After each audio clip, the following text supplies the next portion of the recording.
Welcome. Bonjour. Vous écoutez le podcast Dirty Feet sur les ondes de No More Radio. You're listening to the Dirty Feet podcast on the No More Radio Network. Nous sommes vos animateurs, Et animatrice. We are your hosts, Allison Burns. JD Papillon. Et Stéphanie Morin-Robert. Listen in. Écoutez. We're gonna move you. Je suis ici avec Evelyne Laforêt et Rémi Lorrain-Rolette. Et on est un peu en plein déjeuner, mais c'est parfait. Ça te donne du couleur. Et vous présentez cette semaine un spectacle en 2 parties à tangente. Donc, j'aimerais que tu me racontes un peu l'histoire de pourquoi est-ce que vous faites une pièce, vous deux, en interprétation et chorégraphie, et ensuite, il y a des interprètes qui vont interpréter l'autre pièce. Donc, je trouve ça super intéressant. Au départ, on va essayer de faire ce cours, mais bon, en 2013, on a fait un duo ensemble qui s'appelait Diffraction, qu'on a présenté à Tangente. OK. Ça a super bien marché. Tangente a bien aimé ce qu'on avait fait. Puis il y a aussi l'école de danse contemporaine. La directrice et Hélène Leclerc, entre autres, qu'on parlait, qui sont venus voir le show. Puis ils ont vraiment aimé aussi. Donc, quelques mois après, ils nous ont suggéré de faire le projet Fly. Peut-être on peut expliquer un peu. Oui. Oui, c'est ça. Donc, le projet Fly qui s'est organisé par l'école. Puis, c'est ça. L'école de danse contemporaine de Montréal. Puis, ça donne la chance à 6 interprètes d'être choisis pour faire partie d'une pièce, en fait. Donc, c'est l'école de danse contemporaine qui engage un ou une chorégraphe et 6 étudiants qui sont choisis par les chorégraphes pour faire une création de 6 semaines. D'accord. Et ce sont des finissants. Ouais. Donc, nous, on a passé en édition les finissants des 3 dernières années. Okay. Soit 2012, 2013, 2014. D'accord. Puis on en a choisi 6. OK. Donc ça, c'était un peu la première étape. Alors, on a commencé à faire ce projet-là, pas l'été qui vient de passer, l'autre. Ça a super bien été, tout ça. On a fait une présentation informelle en studio, entre autres à l'école de danse contemporaine. Et puis, peu de temps après, il y a Tangente qui nous a convoqués pour nous inviter à faire partie d'une soirée partagée. Ah, d'accord. Et par contre, eux voulaient qu'on refasse un duo. Donc là, en fait, Evelyne a eu la brillante idée de faire une soirée partagée, de présenter un nouveau duo de moi et Evelyne et de présenter la pièce qui s'appelle maintenant Co. En deuxième partie. Ah, génial. Donc maintenant, on a une soirée complète à nous, mais avec deux pièces. Mais en 2 parties. Exact. OK. C'est excellent. Donc, est-ce que... Comment a été... Parce que vous travaillez normalement en duo. Ouais. Pour le moment. Donc, comment est-ce que c'était de travailler avec des interprètes que vous avez jamais vus? Ouais. Comme or, est-ce que ça a beaucoup changé votre processus de travailler? Ben oui, évidemment, parce que pour la première fois, on était à l'extérieur, mais je pense que pour nous, déjà en partant, il faut dire que c'est une chance incroyable, aussitôt dans une carrière de chorégraphe, d'avoir la chance de chorégraphier sur 6 interprètes. Vraiment. Oh oui, Vraiment. parce que souvent, au début, c'est comme... c'est tes pièces sur toi-même. Si tu as la chance d'engager comme une personne, déjà un duo, c'est audacieux. Puis là, c'était 6 d'avoir une rémunération dans aussi. des conditions parfaites, dans le sens avec les studios de l'école de 1 à 5. Les interprètes sont payés, nous, on est payés comme...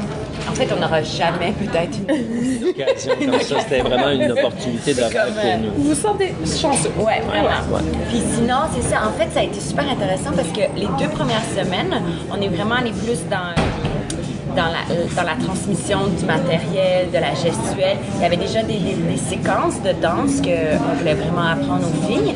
Ça s'est super bien passé. Puis là, après 2 semaines, on a comme eu un petit freak-out parce qu'on ne se trouvait pas à la hauteur, en fait, de nos c'est ça, on avait notre plan de base qui était de transmettre une gestuelle, mais après, on ne savait pas. Donc, après ces 2-3 semaines-là, on était un peu dans le néant de « OK, bon, là, ils ont appris le matériel, qu'est-ce qu'on fait avec? Qu'est-ce qu'on veut dire avec ce matériel-là? » Puis on avait créé aussi plein de matériel avec elle, finalement. Puis les 6 filles sont super, super créatives, super investies. Mais ouais, on se demandait un peu quoi faire avec tout ce matériel-là. Puis c'est là aussi, je pense qu'on a décidé de beaucoup les impliquer, non seulement en tant qu'interprète, mais dans le processus de création. Comme à chaque fois qu'on faisait des impros, on leur demandait qu'est-ce que les autres avaient aimé, qu'est-ce que les autres avaient senti. Fait que finalement, ça a vraiment été un échange. Je pense que pour nous, c'est important que les interprètes participent aussi d'un certain point de vue à la création, que ce soit plus vivant.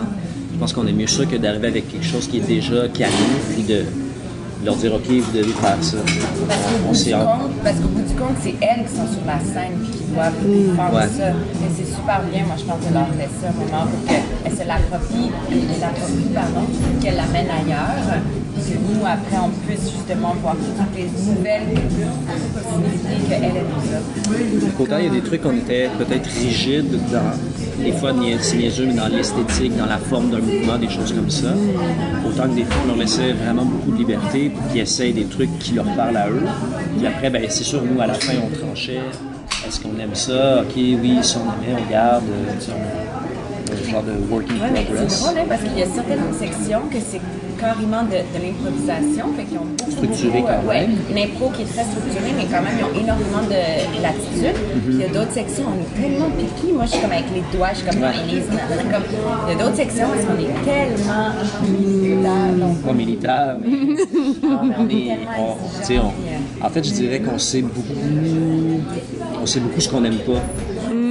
Après, il y a plein de choses qu'on aime, il y a plein de choses qu'on ne sait pas, qu'on aime. Fait que c'est pour ça qu'on veut quand même leur laisser une liberté pour qu'il y ait quelque chose qui nous revienne en surprise un peu.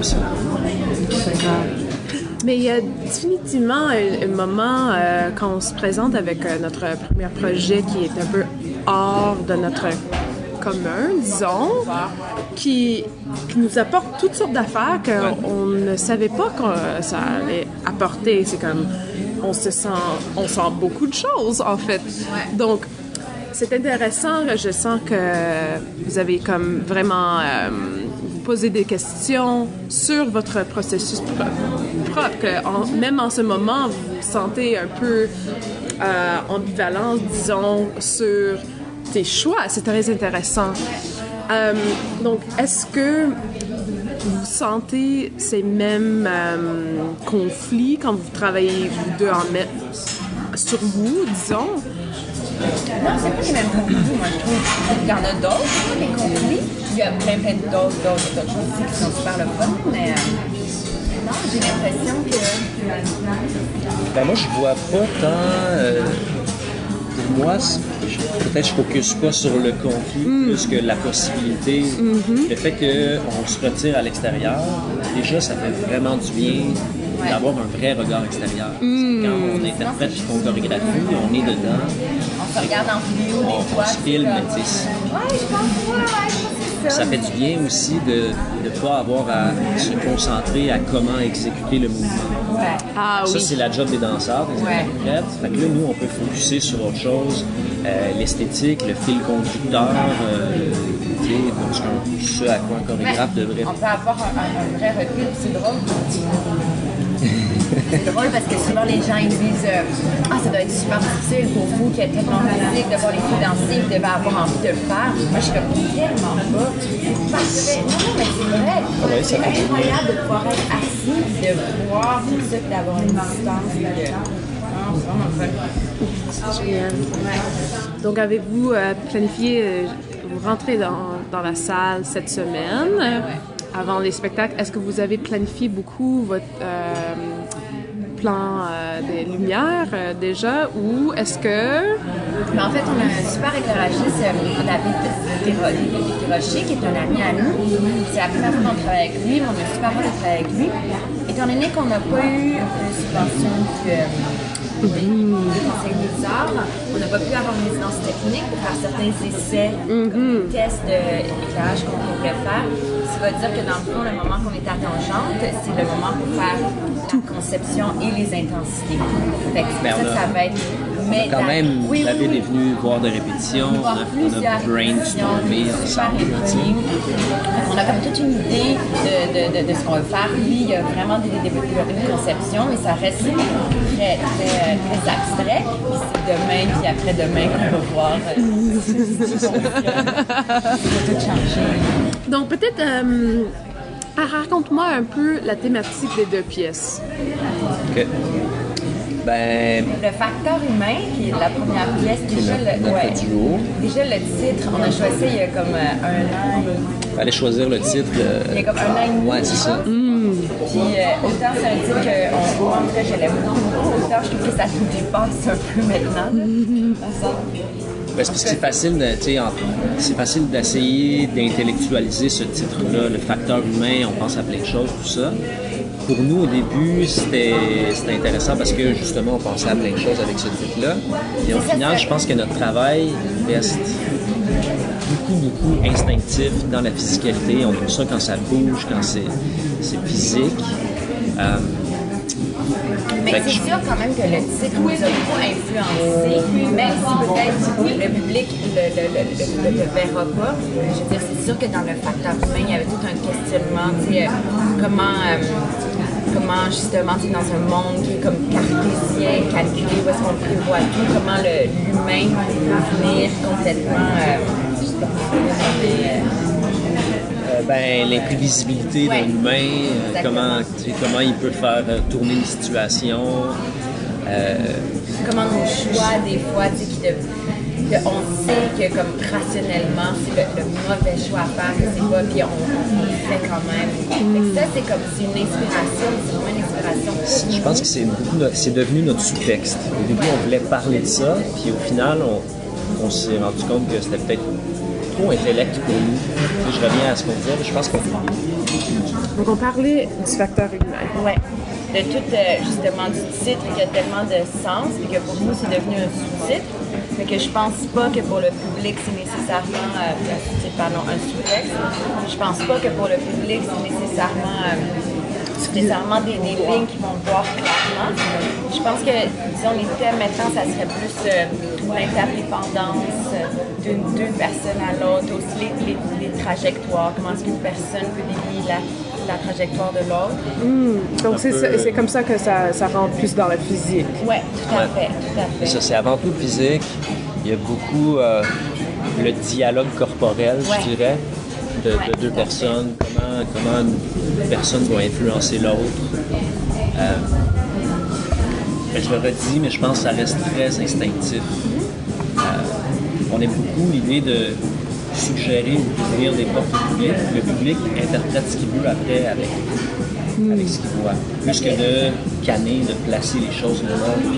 Mais plus que de montrer au public qu'est-ce qu'il doit comprendre. Ouais. C'est fascinant quand même à quel point le public, généralement, est tellement plus intelligent que les créateurs en tant que tel. Puis, je dis ça pour nous, mais aussi, moi, j'ai travaillé super longtemps avec un metteur en scène qui est un grand créateur.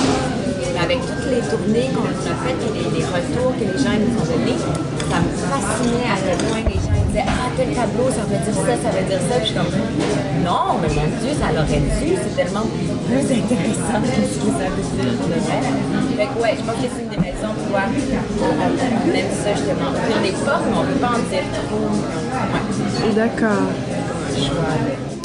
C'est un choix, puis je pense qu'on est comme ça naturellement aussi, puis on s'assume là-dedans aussi de ne pas avoir besoin de trop intellectualiser.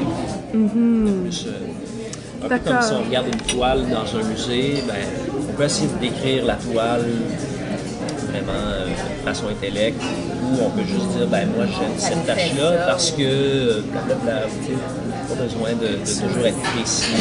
Puis on trouve en fait qu'un corps en mouvement, ça a déjà tellement de sens, de signification, ça veut dire déjà tellement de choses. Puis pour nous, en fait, c'est beaucoup plus...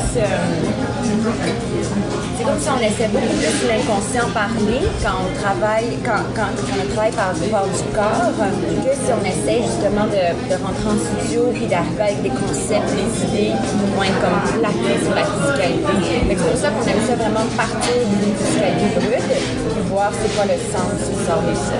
D'accord. Donc, est-ce que vous pourriez décrire un peu c'est quoi la physicalité de l'œuvre? diffusé. Non, mais c'est vrai, les danseuses, les filles s'interprètent beaucoup, là. Ils sont Ouais, dans les deux fortes. pièces, Beaucoup de travail au sol. Les deux, je pense qu'on a un rapport avec le sol qu'on aime beaucoup. Sinon, tu as beaucoup de spirales, de torsions, dans mon cas, puis dans le cas des puis sinon, dans le travail en duo, tu as beaucoup comme réalisé une espèce de comme dialogue, fait que c'est beaucoup action, réaction, l'un à l'autre, mais... Puis aussi, surtout dans la pièce des filles, il y a la physicalité aussi qui est comme poussée à l'extrême un peu. Je pense que surtout à la fin, là, de pousser les corps jusqu'à leur limite dans le très similaire, évidemment. Là. Puis de trouver des mouvements organiques, mais en même temps de les pousser, parce qu'il y a quelque chose dans l'épuisement, dans l'énergie des espoirs, entre guillemets, tellement beau et touchant, que ça m'a juste de laisser aller, qui arrive justement quand les corps sont poussés. Mais en même temps, c'est ça, aussi de façon sécuritaire. Sinon, juste pour mettre, je pense, peut-être juste des adjectifs, là, je pense que ça reste, bon, c'est très dynamique, je pense que c'est très fluide quand même. Les mouvements sont beaucoup redirigés plutôt que d'avoir des coupures secs. Il y a beaucoup de duos, mais pas forcément beaucoup de portée, plus dans des manipulations de l'un vers l'autre, etc. D'accord. Et dans notre cas aussi, le travail de partenaire, je trouve que c'est un travail très comme d'égal à égal, très équilibré. Il n'y a pas l'homme et la femme typique dans le sens l'homme qui porte, la femme qui se fait Porter. Ouais. Oh, oui. Ouais, ça c'est important dès le début de nos recherches, de nos projets ensemble.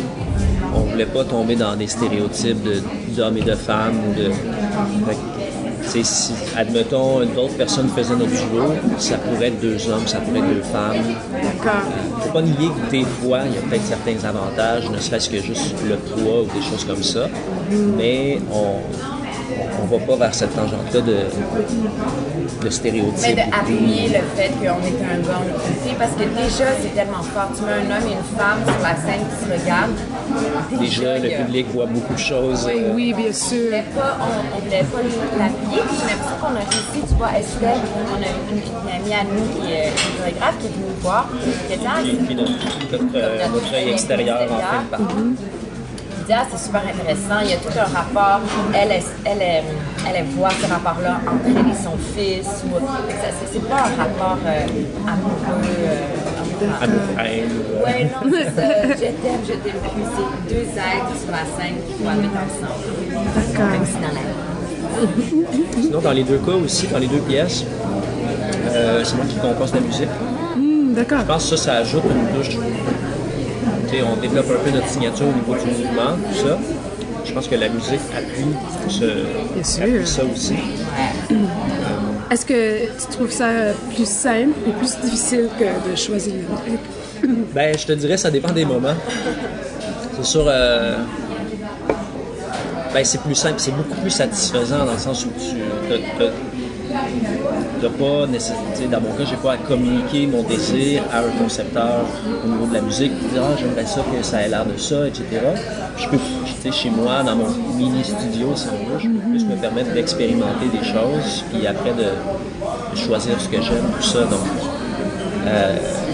c'est beaucoup je pense plus que ça reste flexible. peut-être plus flexible, exactement. Moi, c'est sûr que c'est plus facile. Parce que moi, je fais pas la musique, mais je peux dire, il pourrait changer.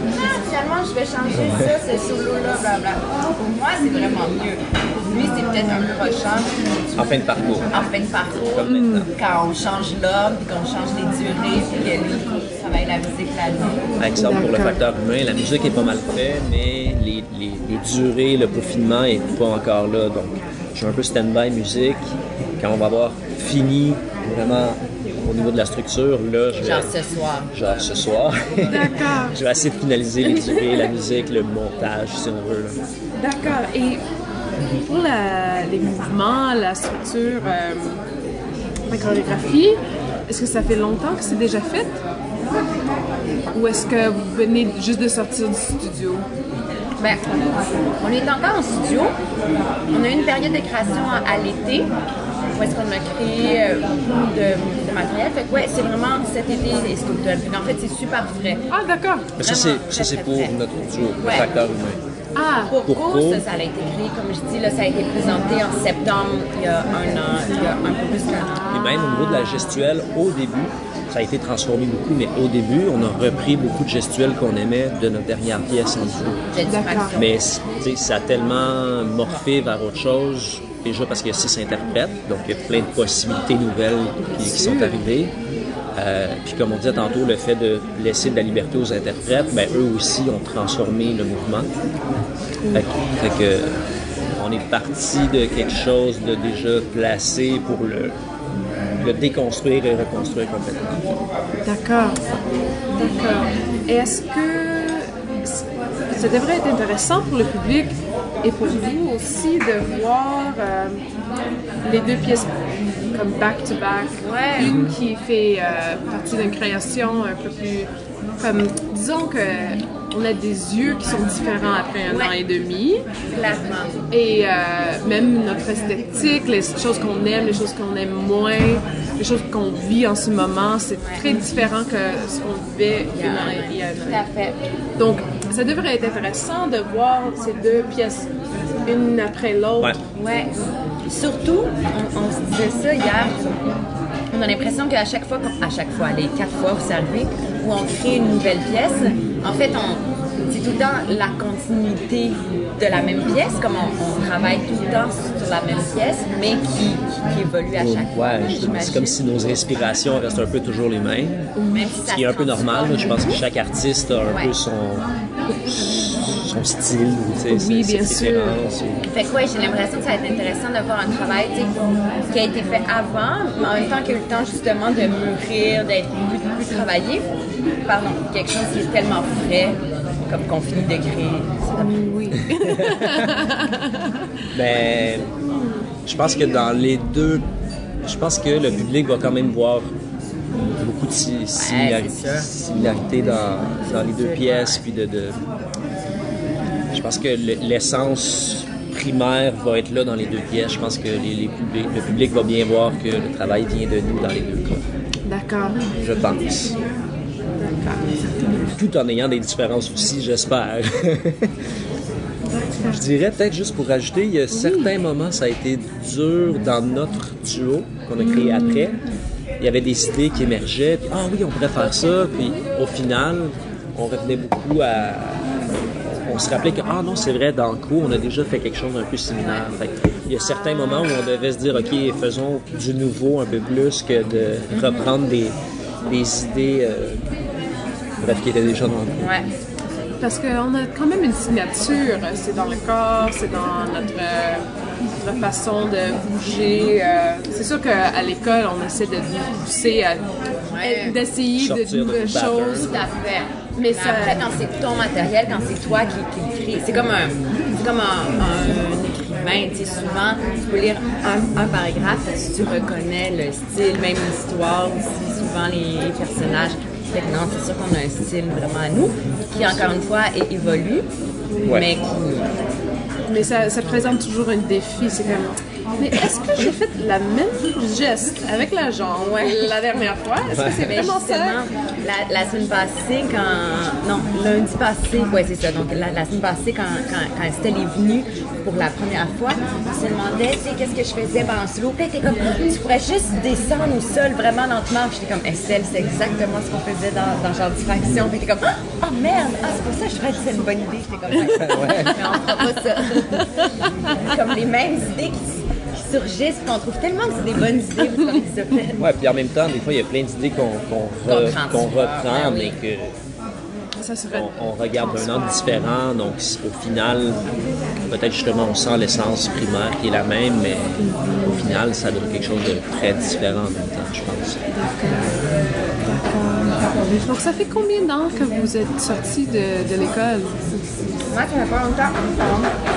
Ben moi, j'ai fini en 2007. Ouais. OK, Moi, d'accord. en fait, j'ai fini l'école de cirque en 2007. D'accord. Puis après, j'ai travaillé pour Éloise, puis là, j'ai fait 12 ans. Donc, la deuxième et la troisième année de l'école de danse. Puis j'ai fini en 2012, D'accord. l'école de danse. Fait que moi, c'est vraiment assez récent. Ouais. Est-ce que ça influence ton parcours en danse, que tu as fait une formation en cirque avant?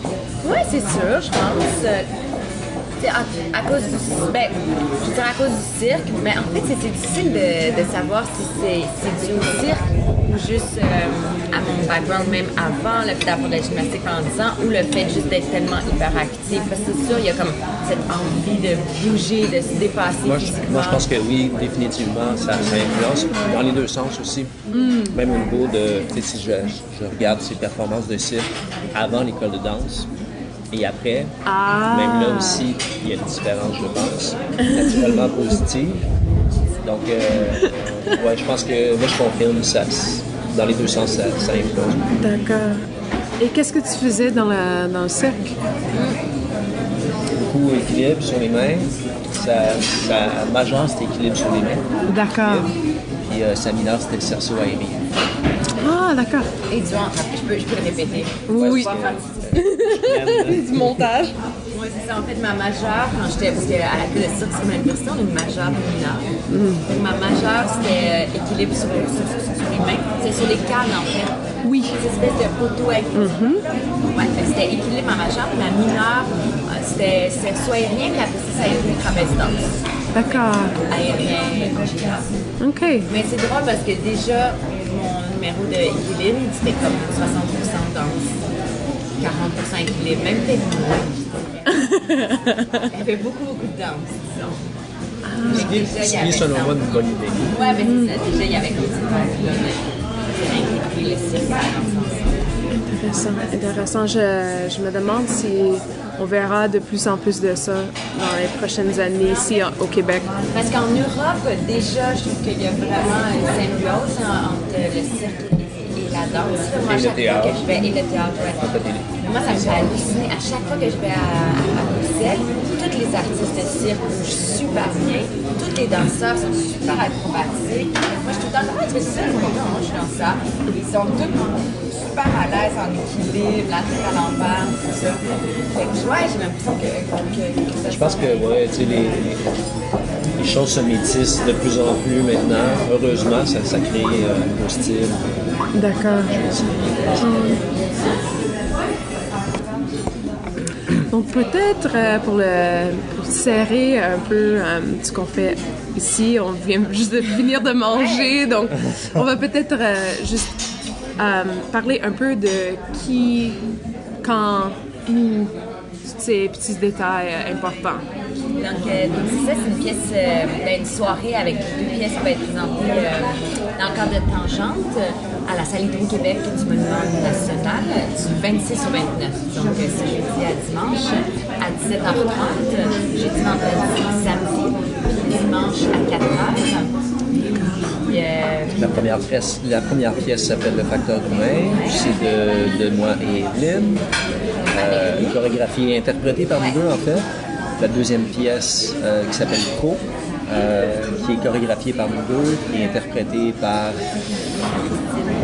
Christine Daigle, Lise Boileau, Audrey Page, Hélène René, Marc Chelbard-Beaupré et Vicky Grondin. D'accord. Ces interprètes Ils sont magnifiques. Ouais. Très généreux. D'accord. Des chansons. Excellent, mais ça fait un plaisir de vous Merci à rencontrer. toi. Et Le génie, le changement d'heure. oh oui, une grosse merde pour votre performance. Et on se revoit bientôt. Cool.